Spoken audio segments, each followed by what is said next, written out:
Bonjour, monsieur Julien. Je suis bien contente de vous revoir après tout ce temps. Vous êtes-vous bien amusé depuis que je ne vous ai vu? Beaucoup. J'ai été au Colisée, j'ai dansé, j'ai monté à cheval. Vous vous amusez du matin au soir? Vous vivez dans un tourbillon de plaisir. Il faut bien que je me dépêche. On voudrait me marier ce printemps. Déjà? Mais comment ferez-vous pour vivre sagement quand vous serez marié? Je vivrai comme à présent. Mon mari me mènera dans le monde et partout. Et s'il n'aime pas le monde?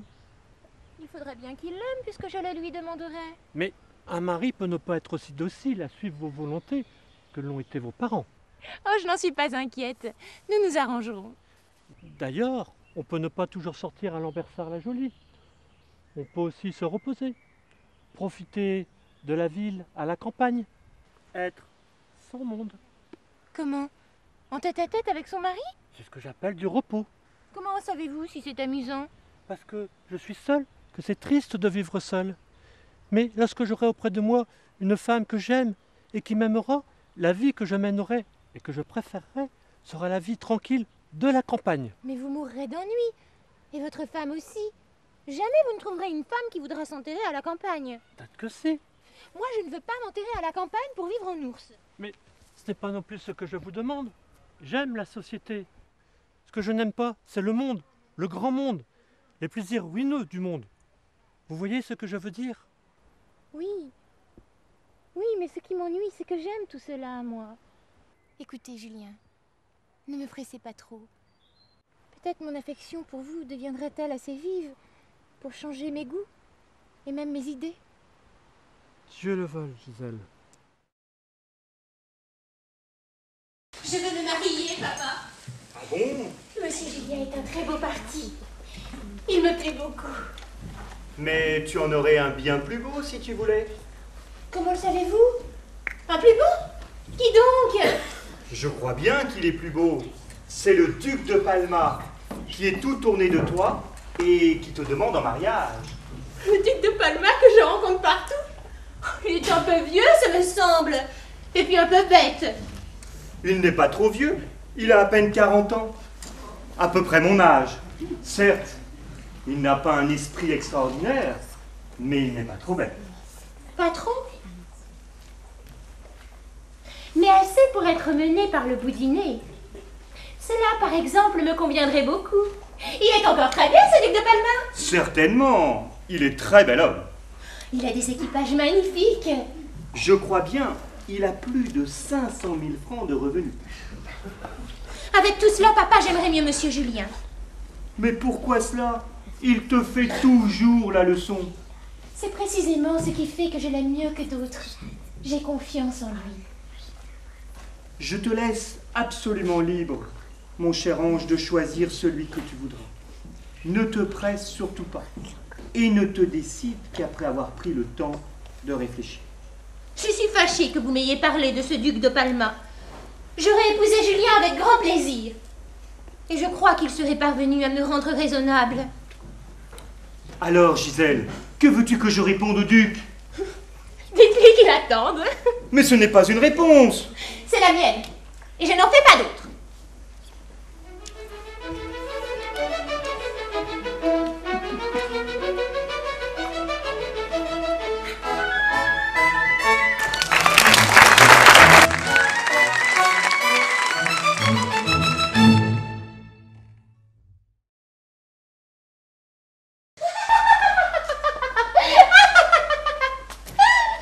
Savez-vous ce que papa vient de me dire? Le duc de Palma qui demande mon cœur et ma main. Oui, et qu'avez-vous répondu? Rien du tout. Il peut bien attendre. Mais vous ne pouvez pas devenir la femme d'un homme pareil, Pourquoi cela? parce qu'il est bien trop vieux pour vous. Oui, mais il est duc. Il a plus de 500 000 francs de rente. Et puis, je le corrigerai d'ailleurs. Je le mènerai à la baguette. Gisèle, ne parlez pas ainsi sur un sujet aussi sérieux que le mariage. Je ne plaisante pas sur le mariage, mais sur le mari qu'on me propose. Je préfère cela, mais Mais vous êtes un peu jaloux? Avez-vous un peu peur? pas du tout. Je vous estime bien trop pour supposer un instant que vous acceptiez un mari pareil.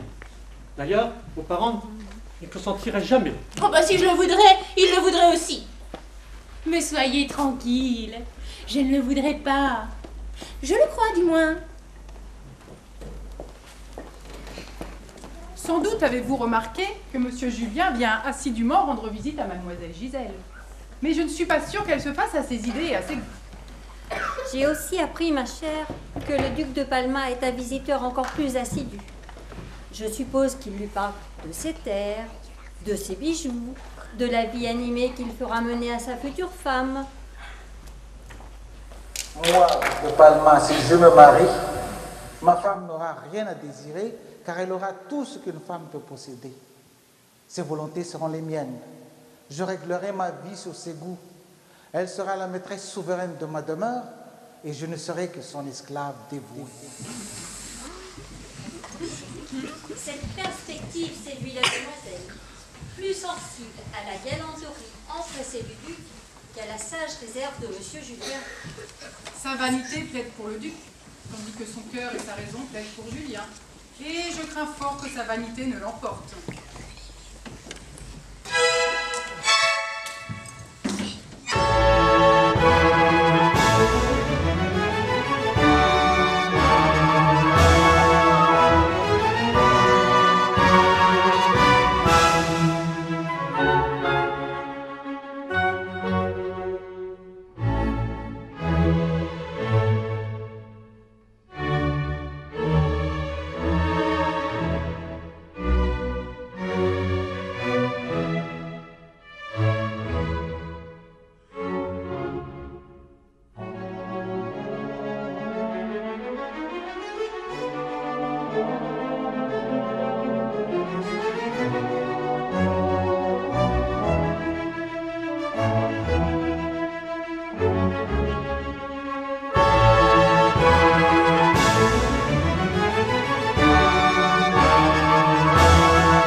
Pauvre Gisèle, qui pleure Julien.